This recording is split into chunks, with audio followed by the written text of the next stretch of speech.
छोटे बड़े 50 बागी मैदान में हैं। इनमें से कुछ निर्दलीय उतरे हैं तो कुछ को बसपा, सपा और आम आदमी पार्टी ने टिकट दे दिया है। बीजेपी और कांग्रेस के कुछ बड़े बागी खिलाड़ी जो हैं वो खेल बिगाड़ने की स्थिति में हैं। बुरहानपुर में पिता की विरासत के साथ हर्षवर्धन मैदान में उतर आए हैं। बीजेपी के पूर्व प्रदेश अध्यक्ष और सांसद नंद कुमार चौहान नंदू भैया के बेटे हर्षवर्धन सिंह ने निर्दलीय ताल ठोक रहे हैं।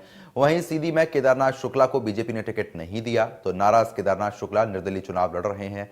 बीजेपी ने सीधी से सांसद रीति पाठक को मैदान में उतार दिया है। वहीं बता रहे हैं कि आलौट से कांग्रेस ने मौजूदा विधायक मनोज को उतारा है। पूर्व सांसद प्रेमचंद गुड्डू यहां से टिकट के दावेदार थे, टिकट नहीं मिला तो बागी हो गए। तो फिलहाल आपको यह भी जानकारी दे रहे हैं कि एमपी में विधायक, पूर्व मंत्री, पूर्व सांसद तक बागी हो चुके हैं। बीजेपी कांग्रेस से छोटे बड़े 50 बागी जो है वो मैदान में उतरे हैं।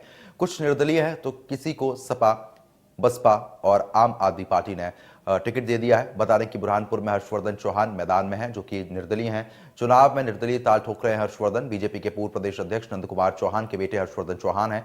सीधी में सांसद रीति पाठक को विधायक केदारनाथ की चुनौती है। रीति पाठक को बीजेपी ने अपना प्रत्याशी बना लिया है। आलौट में प्रेमचंद गुड्डू की बगावत से कांग्रेस को चुनौती दी गई है। तो फिलहाल जिस तरीके से बगावत के जो सुर हैं वो यहां पर प्रचंड रूप से देखने को मिल रहे हैं।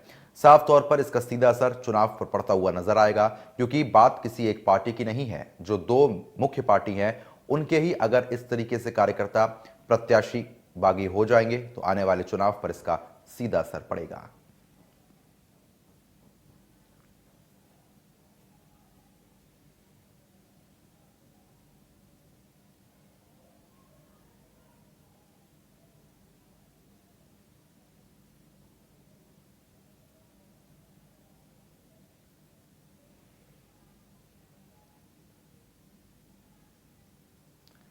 तो भोपाल से जानकारी है, आलोट महू में कांग्रेस को चुनौती दी गई है। बता दें आपको कि एमपी में विधायक, पूर्व मंत्री, पूर्व सांसद बागी हो चुके हैं। बीजेपी कांग्रेस में छोटे बड़े 50 बागी मैदान में हैं। संवाददाता चेतन सेठ हमारे साथ जुड़ चुके हैं। चेतन, जिस तरीके से बीजेपी कांग्रेस के छोटे बड़े 50 बागी जो है वो मैदान में तो उतर आए हैं, कोई निर्दलीय है तो कोई किसी और पार्टी से उतरा हुआ है, क्या स्थिति बनी हुई है अभी? साफ तौर पर देखिए, तमाम जो बागी हैं और बागी को मनाने के लिए बीजेपी और कांग्रेस के दोनों पार्टियों के वरिष्ठ नेता लगातार प्रयास कर रहे थे। बातचीत भी की गई, क्योंकि 2 तारीख मध्य प्रदेश में आखिरी तारीख थी कि नामांकन वापस लिए जाने हैं। जब तक देखा गया कि कई विधानसभा सीटों पर बागियों को मना लिया गया, लेकिन अभी भी कांग्रेस और बीजेपी दोनों ही पार्टियों का अगर देखा जाए तो 20 से 25 बागी प्रत्याशी अभी भी चुनावी मैदान में हैं, जो बीजेपी और कांग्रेस को एक बड़ा नुकसान पहुंचा सकते हैं। क्योंकि 2018 के विधानसभा चुनाव में भी यही कारण हुआ था कि बागियों के कारण ही कांग्रेस की 114 सीटें आई थी और बीजेपी की 109 सीटें आई थी, यानी कि बीजेपी की 109 सीटें आई थी, यानी कि बीजेपी को सत्ता भी गंवाना पड़ा था। एक बार फिर बागियों का सिलसिला जो मध्य प्रदेश में शुरू है। सबसे पहले बीजेपी के जो बड़े बागी हैं जिनकी हम बात कर लेते हैं, बुरहानपुर से हर्षवर्धन सिंह चौहान चुनावी मैदान में है। पूर्व सांसद स्वर्गीय नंद कुमार सिंह चौहान के बेटे हैं और कहा जा रहा था कि बीजेपी इनको टिकट देगी, लेकिन बीजेपी ने टिकट नहीं दिया। यही कारण है कि इन्होंने निर्दलीय चुनाव लड़ने का ऐलान किया और बीजेपी के मनाने के बावजूद भी नहीं मांगे। अब हर्षवर्धन सिंह 2023 के चुनाव में बीजेपी से बगावत करते हुए निर्दलीय चुनाव लड़ रहे हैं। इसके साथ ही सीधी से सांसद रीति पाठक को बीजेपी ने चुनावी मैदान में उतारा है। यहाँ से केदार शुक्ला जो बीजेपी के विधायक हैं और बड़े ब्राह्मण चेहरा माने जाते हैं, क्योंकि बिंद इलाके में और सीधी में ब्राह्मणों का वोट बैंक काफी अधिक है। ऐसे में कहीं ना कहीं अगर केदार शुक्ला बीजेपी से बगावत कर रहे हैं तो बीजेपी को बड़ा ही नुकसान हो सकता है, क्योंकि ब्राह्मण समाज भी ये चाहती थी कि बीजेपी केदार शुक्ला को चुनावी मैदान में उतारे, लेकिन बीजेपी ने ऐसा नहीं किया। यही कारण है कि इन्होंने बगावत कर निर्दलीय चुनाव लड़ने का ऐलान किया। बड़वारा कटनी की सीट है, यहाँ से पूर्व मंत्री मोतीलाल कश्यप चुनावी मैदान में उतरे हैं। तो कहा जा सकता है कि मोतीलाल कश्यप पहले विधायक रहे और मंत्री भी रहे सरकार में, तो कहा जा सकता है कि बीजेपी को एक बड़ा नुकसान पहुंचा सकते हैं। मुरैना से रुस्तम सिंह पूर्व मंत्री रहे। रुस्तम सिंह अब उनके बेटे बसपा से उम्मीदवार बनाया है और चुनावी मैदान में उतरे हैं। रुस्तम सिंह गुर्जर समुदाय से आते हैं और गुर्जर समुदाय का मुरैना में काफी अधिक वोट बैंक है। ऐसे में उनके बेटे अगर बसपा से चुनाव लड़ रहे हैं तो जो है बीजेपी को बड़ा ही नुकसान मुरैना से हो सकता है।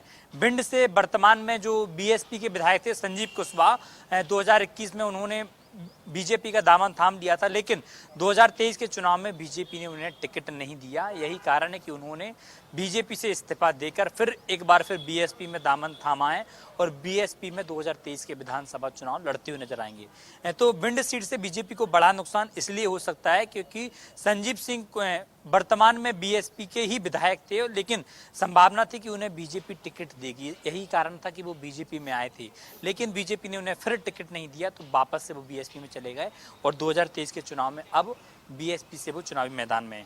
बसपा के कैंडिडेट हैं सतना के इसके साथ ही देवेंद्र नारद चतुर्वेदी। तो कहा जा सकता है रत्नाकर चतुर्वेदी भी बीजेपी को एक बड़ा नुकसान पहुंचा सकते हैं। ब्राह्मण समाज के एक बड़े चेहरे हैं। राजनगर में, सेमरी में, रीवा में देवकी नंदन, तो कांग्रेस बीजेपी के बड़े चेहरे थे जिन बड़ी विधानसभा सीटों पर। लगभग ऐसी 10 विधानसभा सीटें हैं जहां पर उनके ही पूर्व मंत्री या वर्तमान के जो विधायक थे जिनका टिकट काट दिया गया वो बगावत कर रहे हैं। तो कहा जा सकता है कि बीजेपी को एक बड़ा नुकसान हो सकता है।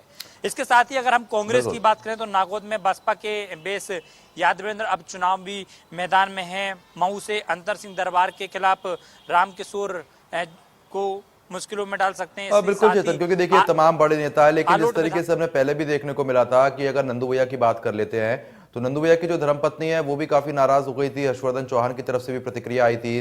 फिलहाल मौजूदा स्थिति में अभी क्या कुछ बन रहा है, क्योंकि देखिए नंदू भैया की पत्नी की तरफ से तीखी प्रतिक्रिया आई थी कि उनको उम्मीद थी कि बीजेपी टिकट देगी, लेकिन टिकट नहीं दी गई है। अब जो रूठे हैं उनको मनाने के प्रयास कैसे हो रहे हैं?